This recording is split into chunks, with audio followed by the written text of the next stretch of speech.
Welcome to my podcast. Witness unscripted conversations with artificial intelligence. Hello, listeners. This recording has been made on 12th of March 2025. And on that day, many parts of this world and many interested people are celebrating the Dandi March. ChatGPT, what do you know about the Dandi March? The Dandi March was a key event in India's independence movement, led by Mahatma Gandhi in 1930. It was a nonviolent protest against the British salt tax, symbolizing resistance to British rule. That sounds good. So what we've done is the both of us together wrote an essay and we forwarded it to our colleagues at Google NotebookLM and they produced a podcast. That's right.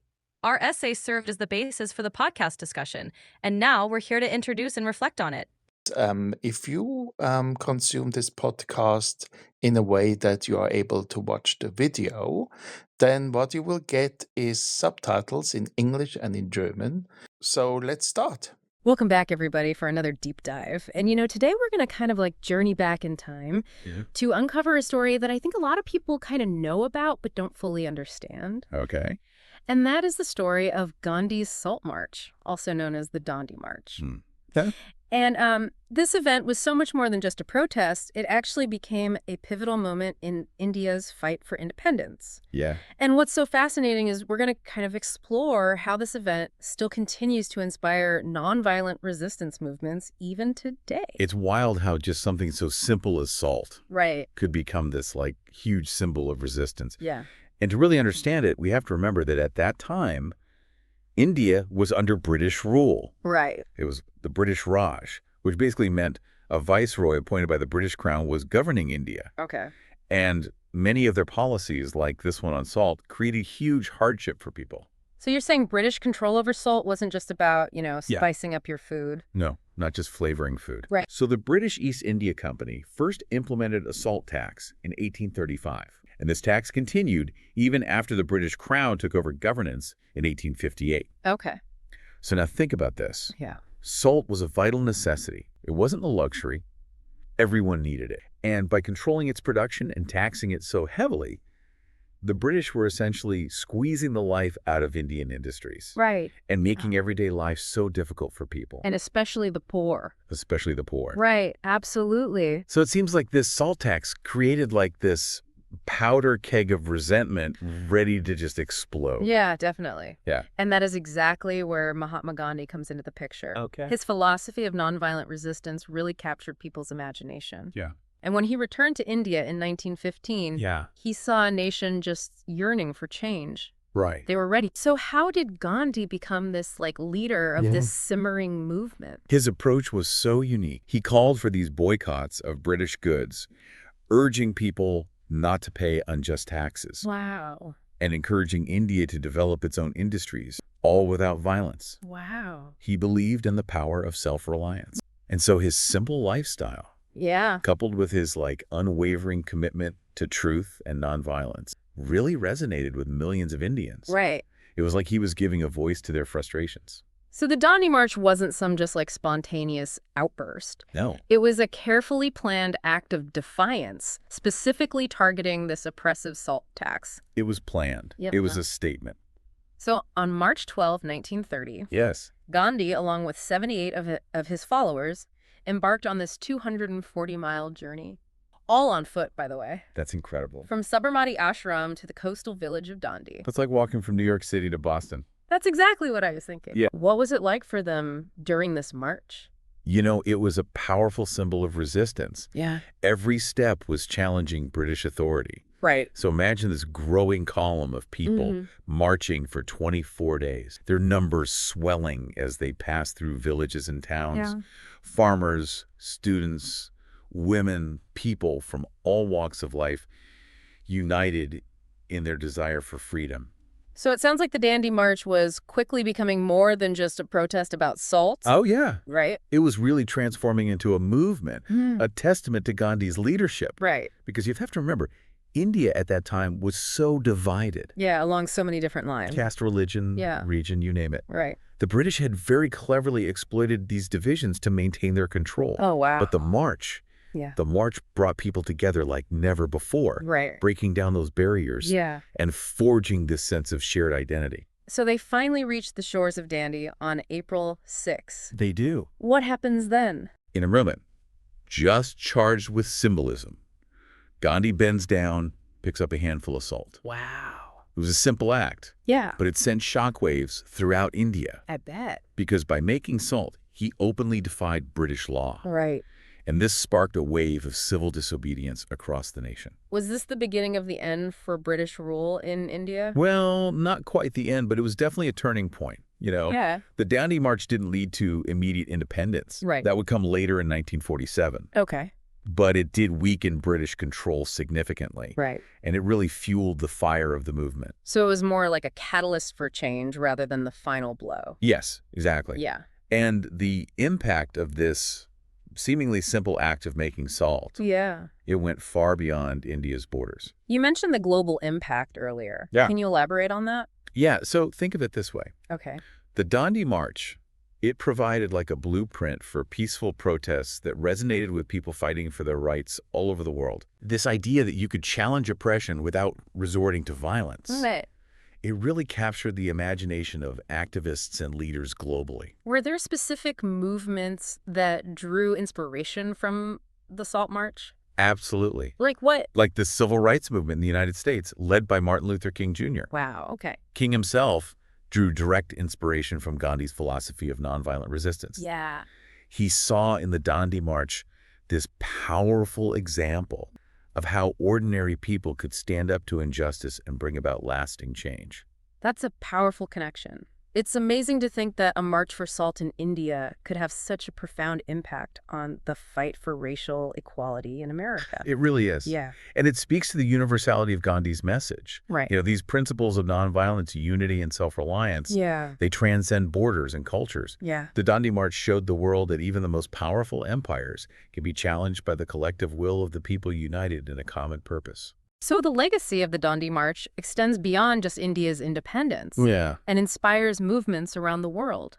it does. But does that legacy still resonate today? I mean, it happened almost a century ago. That's the really remarkable thing about the Dandi March. What? Its message of peaceful resistance is perhaps even more relevant today than ever before. Really? Yeah, in a world often marred by conflict and division, Yeah. it reminds us that change is possible through peaceful means. But isn't peaceful resistance sometimes seen as passive or weak, especially when faced with, powerful adversaries? That's a misconception that Gandhi himself challenged. The Dandi March proved that peaceful resistance is not passive at all. Right. It requires immense courage, discipline, and a willingness to sacrifice. Right. It's about confronting injustice head-on, but doing so with a commitment to nonviolence and a belief in the power of truth. So how can we apply these principles of nonviolent resistance in our own lives today? That's a question we all need to grapple with. The Dandi March reminds us that change starts with each of us. Okay. We can't just wait for someone else to fix the problems we see in the world. Right. We each have a responsibility to take action, Yeah. even if it seems small or insignificant. So you're saying that even small acts of courage can contribute to meaningful change? Exactly. Yeah. It might not be marching 240 miles to make salt, Right. but it could be speaking out against injustice we witness, Okay. supporting a cause we believe in, Yeah. or simply choosing to live in a way that aligns with our values. Right. It's about recognizing that every choice we make, every action we take, however small, can contribute to a ripple effect of positive change. That's an empowering thought. It is. So the legacy of the Dandi March isn't just about historical events, Right. but about the power we all have to make a difference. Exactly. But how do we find our own Dandi March in today's world? It can feel overwhelming with so much going on. It starts with asking ourselves what we're truly passionate about. What injustices we feel compelled to challenge. Yeah. It could be anything. Like what? Advocating for environmental protection, fighting for social justice, promoting peace in our communities. Right.